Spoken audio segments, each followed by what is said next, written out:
안녕하세요. 암호화폐 코인 시장에 돈이 되는 모든 정보를 빠르게 전달해드리는 여러분들의 코인 파트너 크립토피아입니다.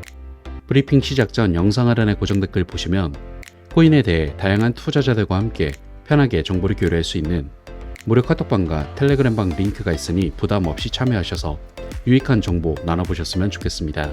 많은 참여 부탁드립니다. 그럼 브리핑 시작해보겠습니다. 금일은 이더리움에 대한 소식 전해드릴 예정으로 첫째, 이더리움 현물 ETF에 대한 분석. 둘째, 이번 주 주목해야 할 지표. 이렇게 크게 두 가지 소식 정리하여 전해드릴 테니 필히 시청 바라며 바로 소식 전해드리겠습니다.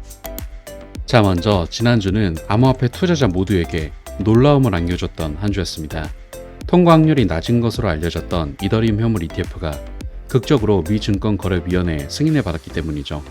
그리고 승인 가능성이 높다는 얘기가 나오면서 비트코인 가격은 71,000달러 이상, 이더리움 가격은 3,800달러 이상 넘게 상승했다가 주말 사이 상승폭을 줄이며 약한 조정을 받았는데, 이더리움 가격은 이번 주에도 상승을 계속 이어갈 수 있을지 자세히 살펴보면 일단 전문가들은 가격과 관련해서는 아직 구체적인 전망을 아끼고 있습니다.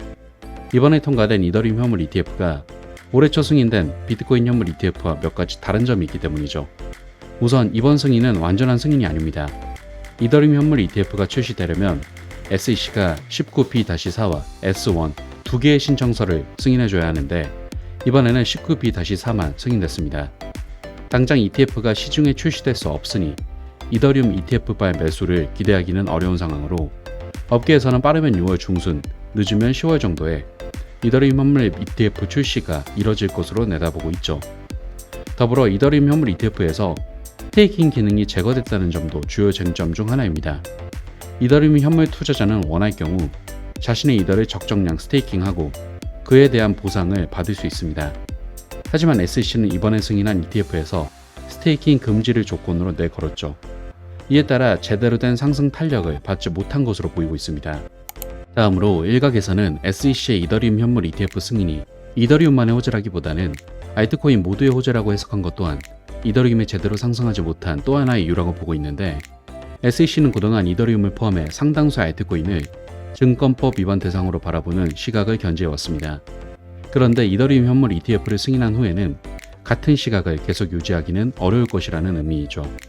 또한 SEC를 앞세워 암호화폐 업계를 강하게 규제했던 바이든 정부가 올해 대선 승리를 위해 유화적 태도를 보이는 게 아니냐는 분석도 있는데, 지난 2022년부터 바이든 행정부의 규제 정책 때문에 손해를 봤던 암호화폐 보유 유권자들을 달래기 위해 이더리움 현물 ETF를 부분 승인했다는 논리입니다. 그리고 실제로 조 바이든 대통령과 민주당은 최근 이전에는 하지 않던 행동들을 하고 있는데, 민주당은 지난 23일 하원의회에서 공화당과 함께 21세기를 위한 금융혁신 및 기술 법안을 통과시켰고, 이 법은 현재 SEC가 관할하고 있는 암호화폐 관련 규제 권한을 상당 부분 상품선물거래위원회 CFTC로 이전하는 내용을 담고 있습니다. 그리고 미국에서 암호화폐를 증권이 아니라 상품으로 취급하게 된다면 많은 법적 리스크가 사라지는 효과가 있죠.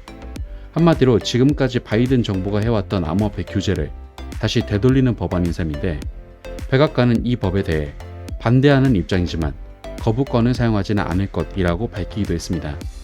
더불어 바이든의 유력한 대선 경쟁 후보인 공화당의 도널드 트럼프 전 대통령도 암호화폐 유권자들의 환심을 사는데 한창인 상황인데, 그는 지난 21일부터 비트코인, 도지코인 등으로 대선 자금 기부를 받기 시작했습니다. 26일 있었던 공화당 전당대회에서는 미국이 크립토 산업의 글로벌 리더가 되어야 한다, 미국 정부 주도의 디지털 화폐를 막아내겠다 등의 발언을 쏟아내기도 했죠. 따라서 결과적으로 보면 이더리움의 반쪽짜리 현물 ETF 승인으로 거래가 시작되지 않은 점, 그리고 스테이킹 기능이 제거되며 아쉬움을 남긴 점, 그리고 시장에서는 이더리움만의 호재로 생각하지 않는 점 등의 이유로 이더리움이 생각보다 제대로 탄력받지 못한 것으로 보이고 있습니다. 하지만 이더리움은 추후 남은 반쪽짜리 승인이 이뤄지면 늦어도 10월 안에는 ETF가 출시될 것으로 예측되고 있고, 더불어 미 정치 세력들이 암호화폐에 대해 긍정적인 스탠스를 보여주고 있는 모습이기에 장기적으로는 여전히 긍정적이라는 점을 체크할 수 있습니다. 그럼 다음으로 당장에 우리가 지켜봐야 할 중요한 지표들은 무엇일지 살펴보면, 일단 신규 실업수당 청구 건수 등의 지표를 주목해야 할 것으로 보이는데, 어쨌든 이더리움 현물 ETF 승인이라는 깜짝 이벤트를 뒤로하고 이번 주부터는 다시 암호화폐 시장의 매크로 장세가 이어질 전망입니다.